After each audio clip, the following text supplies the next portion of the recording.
Life will not hand you what you want on a silver platter. It will test you, push you, and try to break you. You will face moments when everything in you wants to quit, when the weight feels too heavy, when the obstacles seem endless, and when your energy is gone. That is the exact moment you must understand quitting is not an option. Not if you want to build something meaningful. Not if you want to live without regret. You don't get to where you want to be by walking away when it gets hard. You get there by enduring the storm, by holding the line when the world is pushing you back.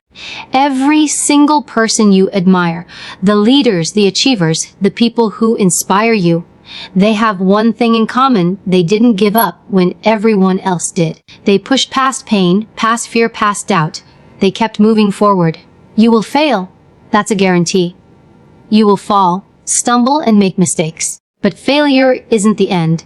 It's a checkpoint. It's a question from life asking, how bad do you really want this?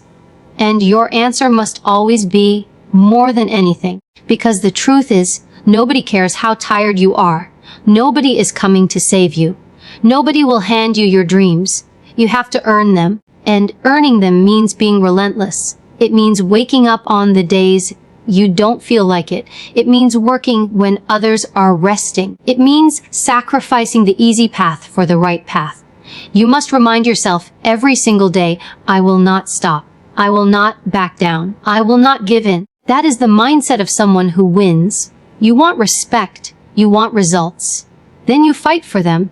You keep going when the motivation fades, when the applause stops, and when no one is watching. That's when champions are made, in silence, in the dark, with nobody clapping for you yet. The grind is lonely. The climb is exhausting. But at the top, when you look back, you will know, I earned this. I built this. I never gave up. When life hits you, and it will, the first thing it tries to take from you is not your strength, not your resources, not your opportunities. It goes after your spirit. Because if your spirit breaks, you'll do the rest of the work for it. You'll quit. You'll walk away. You'll convince yourself it's over. That's why resilience is your greatest weapon. It's the thing that keeps your spirit alive when everything else is crumbling. I have met people who were smarter, stronger, faster, and more talented than me, but many of them aren't where they could be today because they lacked resilience. They could start the race strong, but when the storms came, they stepped off the track. And the truth is, life doesn't reward the person who starts the fastest. It rewards the one who refuses to stop. Resilience isn't something you're born with. It's something you forge. And you forge it in fire. You don't get resilience by reading about it. You get it by going through things that test every part of you. Your patience, your courage, your willpower. Every time you face something that makes you want to quit, and you keep going, you add another layer of armor. You make yourself a little stronger, a little tougher, a little harder to break. People love to talk about success as if it's this shiny, glamorous thing. But here's the truth: success is boring. It's repetitive. It's showing up on the days when you'd rather stay home. It's continuing to work even when the results aren't there yet. It's staying committed to your vision when no one believes in it. Not even the people closest to you. And when you keep going in those moments, you're building resilience without even realizing it. Let me tell you something important. You cannot avoid pain. You cannot avoid loss. You cannot avoid disappointment. But you can control what you do with it. Do you let it crush you? Or do you let it shape you? When you develop resilience, pain becomes fuel. Setbacks become feedback. And every time you get up after being knocked down, you prove to yourself that you can survive worse than you thought you could. Now, a lot of people confuse resilience with toughness. They think resilience means never feeling pain, never showing weakness, never breaking down. That's wrong. Resilience is not about being unshakable. It's about shaking and still standing back up. It's about crying and still moving forward. It's about being on the edge of giving up, but saying, not today, not now, not like this. You will meet resistance in every area of your life. Your career will test you. Your relationships will test you. Your own mind will test you. And sometimes, the hardest battles aren't the ones out there. They're the ones in here. The battle with the voice in your head that says, "This is too much. You can't do this. It's over." Resilience is the counterpunch to that voice. It's the decision to answer back with, "Watch me."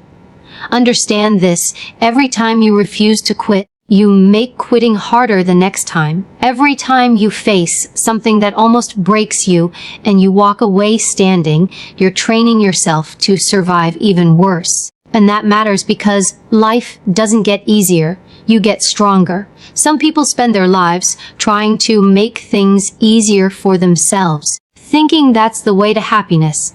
They avoid challenges. They avoid risk. They avoid discomfort. But what they're really doing is avoiding growth. And when you avoid growth, you also avoid the life you could have had. You don't get resilience from taking the easy road.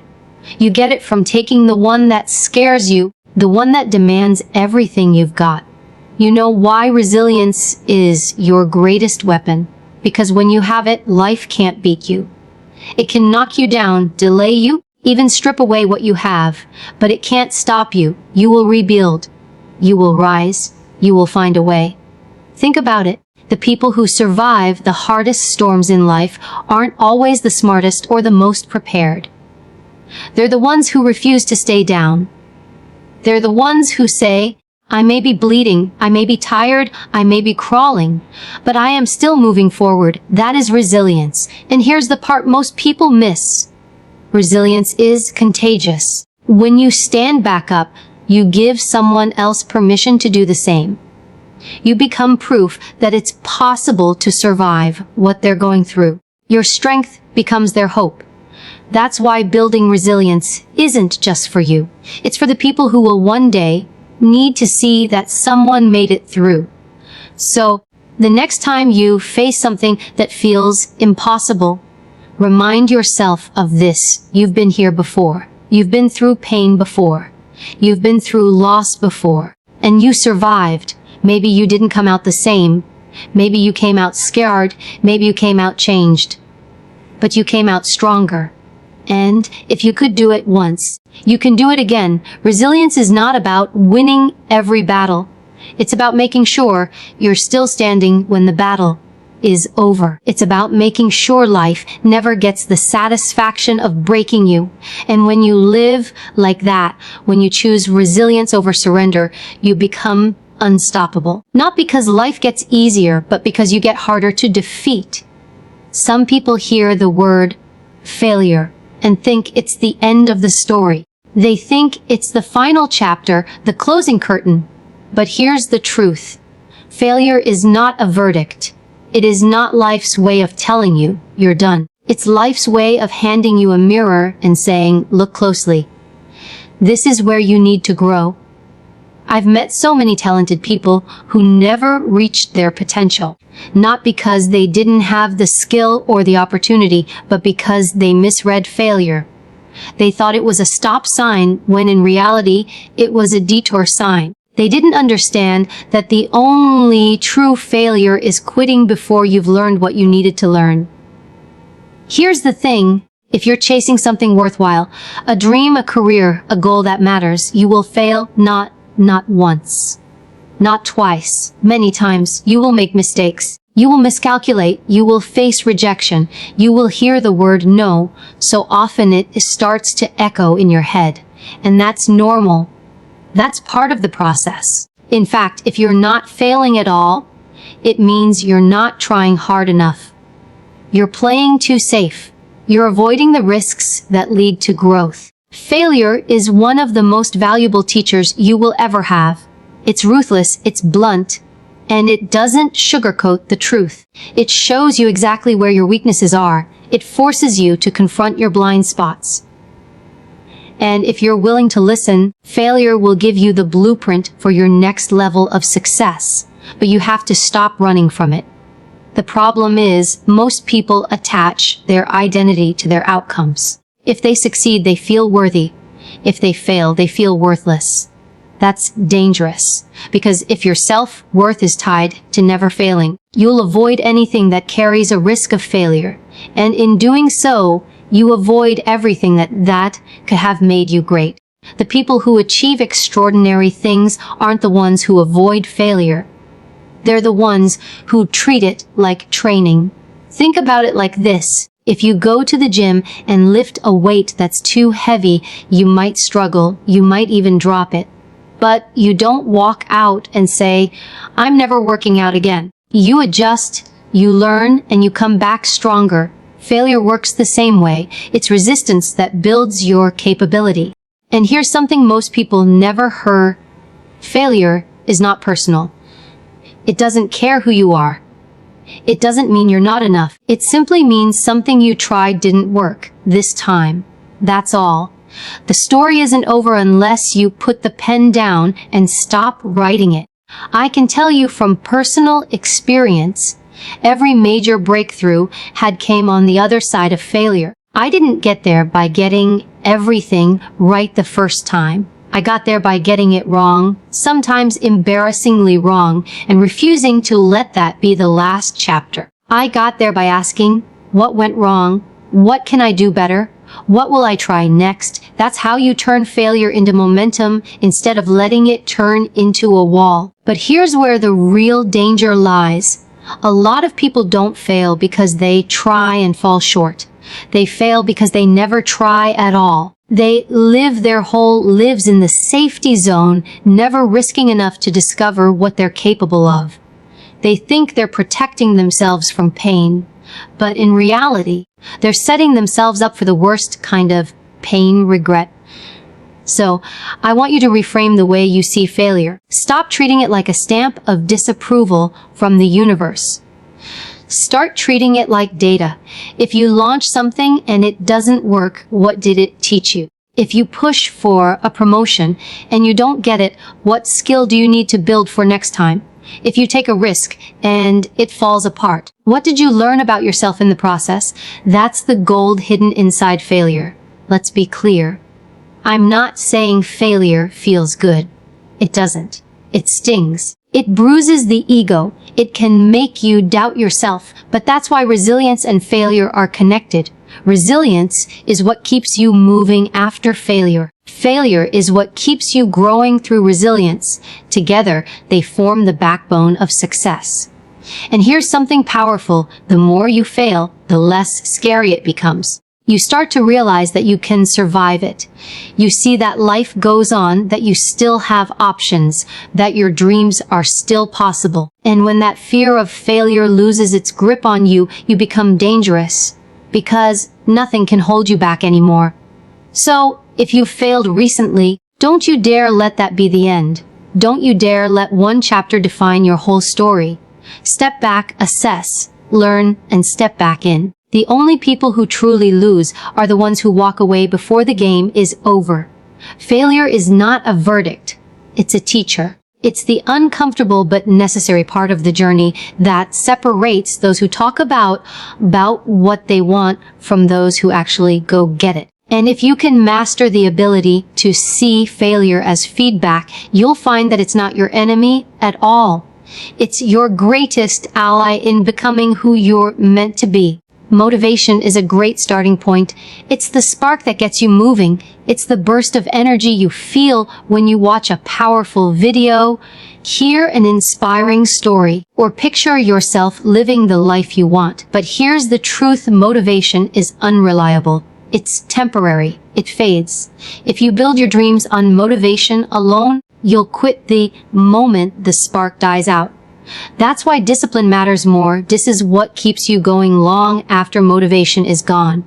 Motivation is emotional. It's tied to how you feel in the moment. Discipline doesn't care how you feel. It's about what you do. Discipline says, I don't want to do this right now, but I will anyway because I said I would. It's about keeping your word to yourself.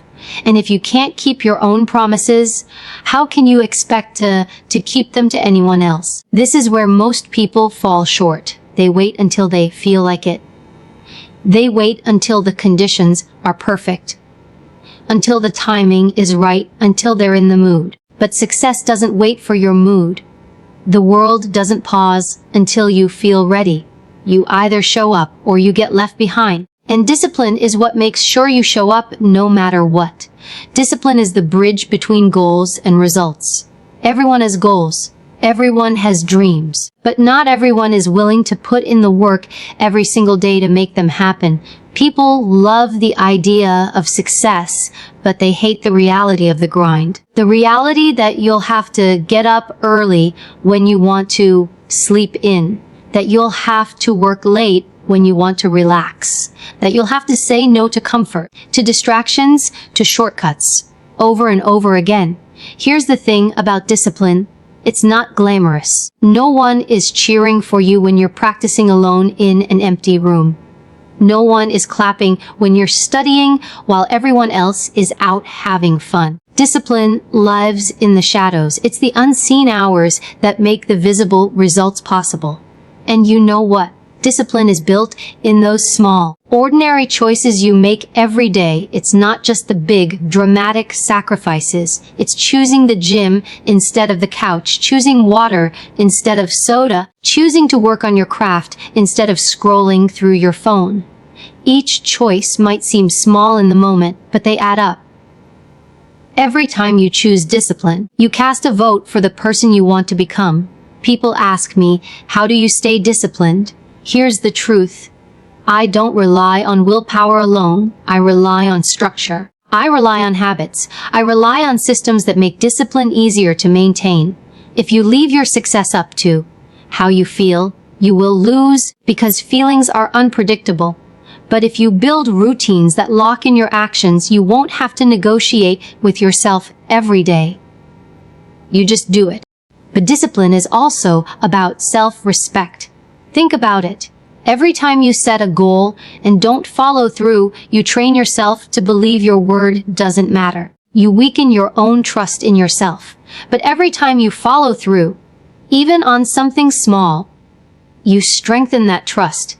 You tell yourself, I can count on me. And that's one of the most powerful beliefs you can have. Now, let's be honest, discipline isn't easy. There will be days when you're exhausted, when nothing goes right, when the temptation to take the easy way out is overwhelming.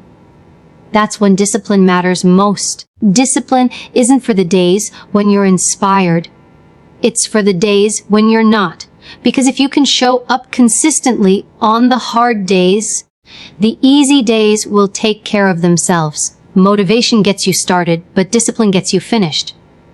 How many people do you know who start strong? A new workout, a new project, a new habit, and then disappear a few weeks later. They had motivation. What they didn't have was discipline. The finish line belongs to the discipline. And here's the beauty of discipline. The more you practice it, the stronger it gets. Just like a muscle, discipline grows with use. At first, it might feel uncomfortable, even painful. But over time, it becomes part of who you are. You stop negotiating with yourself about whether to do the work. You just do it. It becomes your identity. That's the goal, to make discipline part of your DNA, to become the kind of person who doesn't need to be motivated to take action. The kind of person who gets it done regardless of the weather, the mood, or the circumstances. Because the truth is, circumstances will never be perfect. And if you wait for perfect conditions, you'll never move. Remember this, you can't control how you feel every day, but you can control what you do every day. That's discipline. It's the decision to act in alignment with your goals, not your emotions. It's the ability to keep going when the excitement fades, when no one's watching, and when quitting would be so much easier. So, stop asking yourself if you're motivated. Start asking yourself if you're disciplined, because motivation is like a visitor. It comes and goes. Discipline is like a roommate. It's there every day, whether you like it or not. And if you build your life around discipline, you will achieve things that motivated people only talk about. At the end of the day, the world doesn't reward the person who starts with the most enthusiasm. It rewards the one who finishes with the most consistency. And consistency is the child of discipline. If you master discipline, there's nothing you can't accomplish because you'll keep going long after everyone else has stopped. We live in a world where too many people are waiting for the right moment, waiting for someone to give them permission, waiting for a hand to pull them out of the hole they're in. But here's the cold truth. Nobody is coming to save you. Not your boss, not your family, not your friends, not the government. The only person who's going to turn your life around is staring back at you in the mirror. It might sound harsh, but it's one of the most liberating truths you'll ever accept. Because once you stop waiting for someone else to fix your life, you take your power back. You stop being a passenger and you grab the wheel. And when you do that, you realize you are capable of far more than you've been telling yourself. The problem is we've been conditioned to think there's always someone else responsible for our situation. We blame our parents for not giving us enough. We blame the system for holding us down. We blame our partners, our bosses, our friends, even our bad luck. And maybe some of those things did make your road harder. Maybe they put obstacles in your way. But you have to understand, waiting for them to change, waiting for them to apologize, waiting for them to make it right, that's how you waste your life. You can spend years hoping for a rescue that's never coming. Or you can spend those years building your own ladder out of the hole you're in. Which one you choose will decide the rest of your life. When you accept that nobody's coming to save you, something incredible happens. You stop expecting easy. You stop waiting for perfect conditions. You stop looking for someone to hand you the answer. And you start creating the answer yourself. You start solving problems instead of complaining about them. You start finding a way instead of waiting for the way to appear. This is why self-reliance is one of the most powerful skills you can develop. It's not about rejecting help when it's offered. It's about never depending on it to survive. If someone helps you, that's a bonus. But if they don't, you're still moving forward. You're still fighting. You're still showing up for yourself. Some people hear this and think it means you have to do everything alone. That's not the point. The point is to never put your future in someone else's hands. Because here's the thing, even the people who love you have their own battles. They're not always going to have the time, the energy, or the resources to pull you up. And it's not their job to. Your life is your job. Your responsibility. Your fight. Think about the people you admire most. The ones who inspire you. Do you think they got there by waiting for someone to rescue them? No. They took ownership.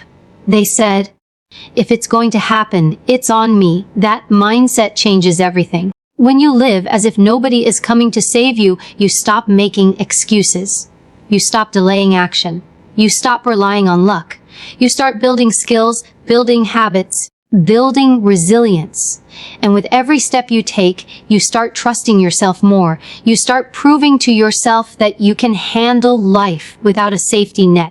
Here's the truth. There will be moments when you feel alone in your fight. Moments when it feels unfair, when you wonder why no one's stepping in to help. Those moments are tests. They're asking you, do you have what it takes to push through anyway? Do you have what it takes to stand when no one's holding you up? And the only way to answer is with action. The rescue fantasy is dangerous because it keeps you passive. It convinces you to wait instead of act. But waiting is not neutral. It costs you time, momentum, and opportunities you may never get back. Every day you spend waiting for a lifeline is a day you could have spent building your own. And here's what's wild. The moment you stop expecting someone to save you, you start attracting people who want to help you. Why? Because people respect action. They respect someone who's in the arena, doing the work, bleeding for their goals. They're more likely to invest in someone who's already moving than in someone who's standing still, waiting for a push. But let me be clear, this mindset requires accountability. You have to stop pointing fingers and start asking, what can I do right now to change this? You might not be able to fix everything today, but you can take a step today, and another tomorrow, and another after that. That's how you build a life where you're not dependent on someone else's decisions to move forward.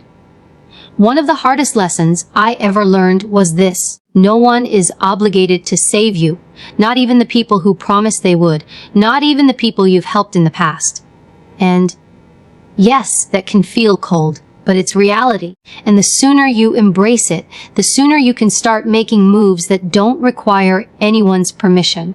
You will have to fight for your own success. You will have to work for it when you're tired, when you're scared, when you're not sure if it will pay off. You will have to be your own backup plan, your own cheerleader, your own safety net. That's the price of independence, but it's also the reward, because when you make it on your own terms, no one can take it from you. So stop waiting. Stop hoping for someone to knock on your door with the perfect opportunity. It's not coming. But you're still here. You're still breathing. You're still capable of starting right now.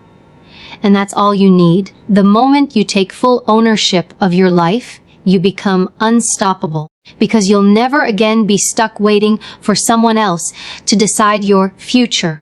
And that's when you realize the person you've been waiting for to save you has been you all along. There are two types of pain in life: the pain of effort and the pain of regret. The pain of effort is temporary. It's the burning in your muscles after a hard workout, the exhaustion after long hours, the mental strain of pushing yourself past your limits. It's uncomfortable, yes, but it fades. The pain of regret, that one stays. It's the ache that shows up years later when you realize you didn't try, when you realize you played it safe, when you realize the chance is gone and it's never coming back. The pain of effort is a price you pay today for a reward tomorrow. The pain of regret is a debt you carry for the rest of your life, and it collects interest. It keeps you awake at night, replaying the what-ifs and if-onlys. It whispers in your ear, you could have been more, but you chose not to be. That's a pain you cannot undo. I've sat with people at the end of their lives, and you know what they regret? Not the things they did and failed at. They regret the things they didn't do, the moments they let fear win, the chances they didn't take, the conversations they avoided, the dreams they buried, because once time has passed, it's gone, and you can't get it back. Effort might break you down in the moment, but it builds you up over time. Regret only breaks you down, and it never stops. That's why you have to choose effort every single time. Here's the thing: effort hurts. It requires sacrifice. You will have to wake up earlier than you want. You will have to work when you're tired. You will have to keep going when you've already given so much that you don't think you have anything left. You'll have to face failure, rejection, and doubt.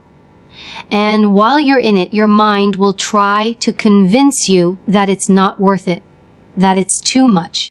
But in that moment, you need to remember this: the pain you're feeling right now is nothing compared to the pain you'll feel if you quit. Regret grows heavier the longer you carry it. The opportunities you pass up today will haunt you later, because you will never know what could have happened if you had given everything you had. You will see someone else living the dream you abandoned. You will watch life pass by and wonder, could that have been me? And that question will never have an answer, because you walked away before you could find out. The pain of effort is honest. You feel it, you know why it's there, and you know it's leading somewhere. It's the soreness that tells you you're getting stronger, the mental fatigue that tells you you're getting sharper, the emotional weight that tells you you're getting braver. It's the price of progress.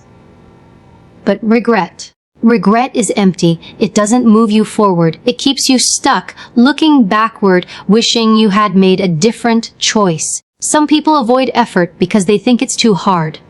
But the truth is, living with regret is harder.